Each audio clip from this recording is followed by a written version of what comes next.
So, it's official. Prince Harry to be honoured as Living Legend of Aviation. And John Travolta is hosting. We all knew that Prince Harry was a living legend. We just didn't know in what field. And now we know. Aviation. Cockpit. Yes, that's right. Prince Harry is a living legend of aviation. What the fuck does that mean? But I hear you naysayers, you cynics, you sourpusses. You probably all think this is some kind of phony baloney, meaningless, paid-for award. Well, nothing could be farther from the truth.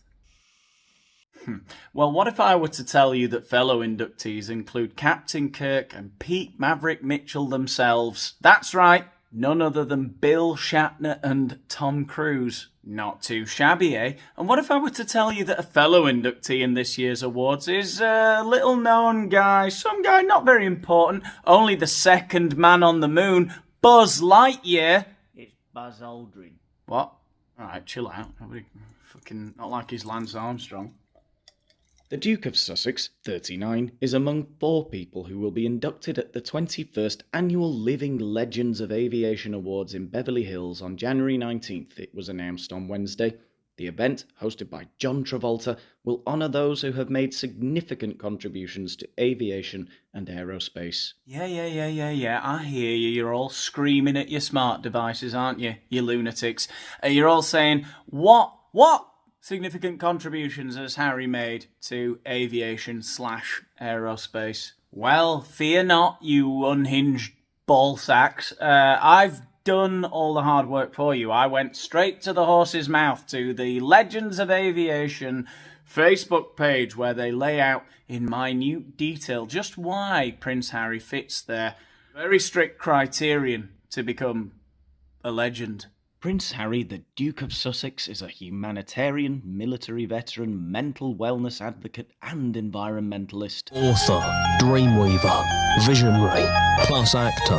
He has dedicated his life to advancing causes that he is passionate about and that bring about permanent change for people and places. Off to a flying start. I mean, if being a humanitarian, military veteran, mental wellness advocate and environmentalist who brings about permanent change for people and places doesn't make you a living legend of aviation, what does? None of you have any problems with Buzz Aldrin being inducted into the Hall of Fame of Aviators, do you? Eh? And what did he ever do? Be the second man on the moon? Big whoop. He spent the first 10 years of his adulthood serving in the British Army, during which time he undertook 2 tours of duty in Afghanistan as a forward air controller and an Apache helicopter pilot. After completing his military service, the Duke founded the Invictus Games Foundation, a platform for wounded, injured and sick service personnel to use sport as rehabilitation.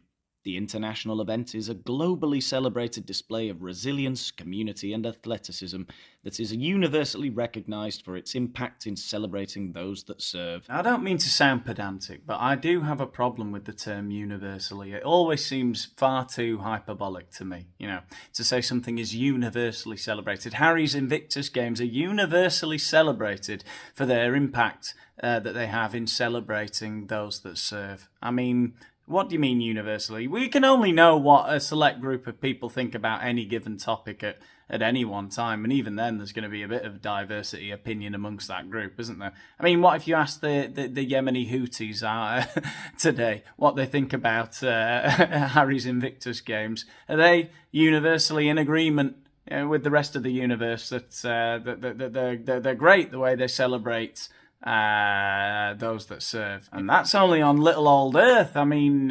universally, John Travolta only knows what the Venusians make of Invictus Games. Most recently, he co-founded the Archwell Foundation alongside his wife, Meghan, the Duchess of Sussex, to serve communities in need at a micro and macro level. Absolutely right. Just ask the good people of Uvalde, Texas.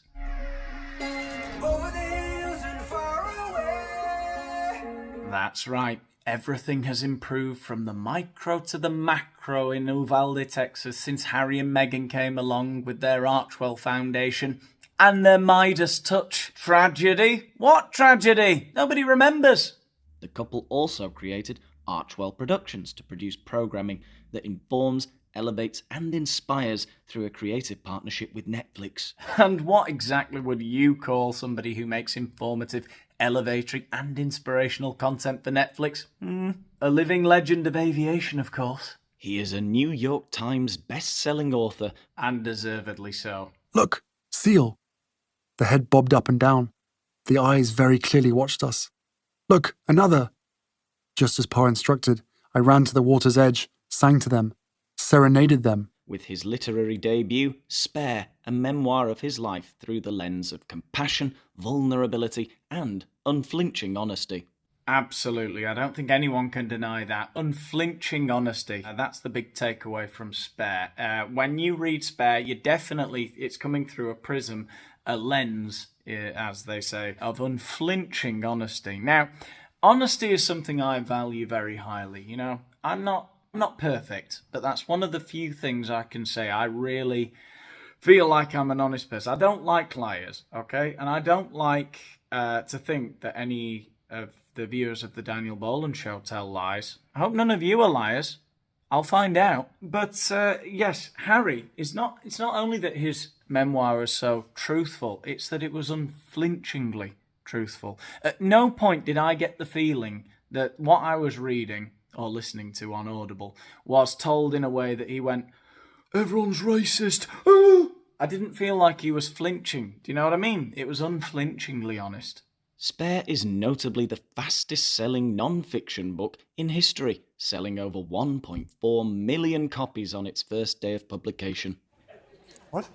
I do think the comparison saying that there are more, more relevant or more worthy British pilots to run it. That's not the point, because looking through the list of people who have won it in the past, it's like Tom Cruise and Harrison Ford and Elon Musk and Morgan Freeman. So, the whole point is to get, as you said as well, maximum publicity. Yeah, it's not Harry's fault he's been nominated. People, I've seen on social media, people are pulling their hair out about it. It's like, how dare he? He didn't ask to get nominated. Not his fault. Yeah, it's not his fault. He's been nominated.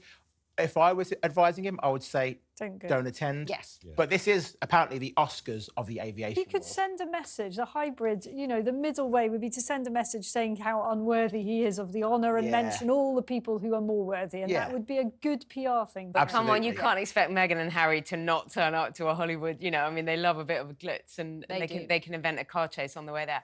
Thing is, and I never, ever, JJ... Yeah, I think this is basically how I feel about this story. I feel like it's a bit of a nothing burger. There's lots of people saying stuff online, on X and other social media sites. And they're saying stuff like, all the injured veterans who should be getting... No. This isn't the Purple Heart. This isn't the Military Cross, okay? This is a little boys' club in Beverly Hills where they give awards to Captain Kirk and Maverick and Jeff Bezos. Anyone who's managed to get anything off the ground and also happens to be famous, even if it's in fiction, even if it's Star Trek, they'll get on the Living Legends of Aviation awards list. There are people saying that Harry's bought his way into this. I mean, is he that retarded, really, to buy his way into an award that's so cringe and that nobody's heard of? It's really sort of, why would you want to be anywhere near that? I don't know. If you've got evidence to the contrary, by all means, leave it in the comments, okay? I even saw people saying, people have pointed out that this Living Legends of Aviation ceremony will take place at the Beverly Hilton. And a few days ago, the Golden Globe Awards ceremony took place at the Beverly Hilton. And Meghan and Harry didn't attend, and all of the cast of Suits, the series that Meghan was on, attended the Golden Globes, and she didn't go. And people said that they had said it would be a security risk. That's why we're not going. And she didn't. As far as I get, again, if I'm wrong, if I'm getting anything wrong, put it in the comments, right? As far as I saw, Meghan said, I've got other plans. No. She might be saying that because she doesn't get on with the cast of Suits. She thinks she's better than the cast of Suits. She doesn't want to go to the Golden Globes because she's not nominated for anything. The attention won't be on her. I don't know why. But all she said was, we've got other plans. We had a prior arrangement, I think she said. People are pointing out that members of the cast of Suits have said, oh, she's not in our WhatsApp group. Look, I'm sure she is a difficult person that people don't like. We've established that. But we can't stop scraping that. You need to have morals as high as mine. Don't lie, please. Yeah, I never defend Harry, but the guy can't win. A few days ago, we were laughing at him for not being included in the Sandhurst alumni book. He was, completely wiped out of history, not even worth a mention. Now he is included in this pathetic awards, and we're laughing at him again. Yeah. He literally can't win. No, Harry is my Amelia Earhart. I'm sorry. I feel my Buzz that sense. His aeronautical endeavours are amazing. I will shake the hand and congratulate anybody who served in the military in whatever respect, and he did that, and it's fantastic he did. I think he'd probably be the first to say, I have no idea why I've been nominated for this. It's a bit daft. It's clearly somebody sat around the table. No, I think he'd say, and I killed 25 in Afghanistan. Well, he might do that. But I think they sat around the table and said, as you rightly say, how can we get some publicity for this thing that no one's ever heard of? Yeah. I know what we'll do. We'll nominate somebody who, by any reasonable measure, even if you love the socks off the guy, really probably doesn't make the cut. Yeah. Really. All right, so I think we're all agreed it would be quite classy for him to say sort of thanks but no thanks, and send a message. Yeah, I think I agree with that. I think that would be perhaps the classy thing to do, not go or say thanks but no thanks. Send somebody else who deserves. Send a native. Do a Marlon Brando and send a Native American to go and collect the award. I need to be careful what I say about the Native Americans.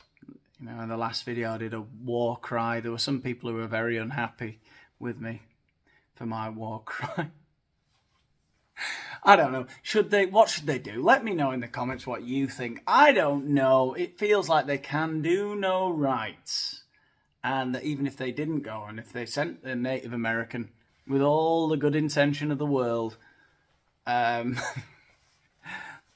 might get trashed. Oh, they think they're better than the Living Legends of Aviation. Nobody is better than the Living Legends of Aviation.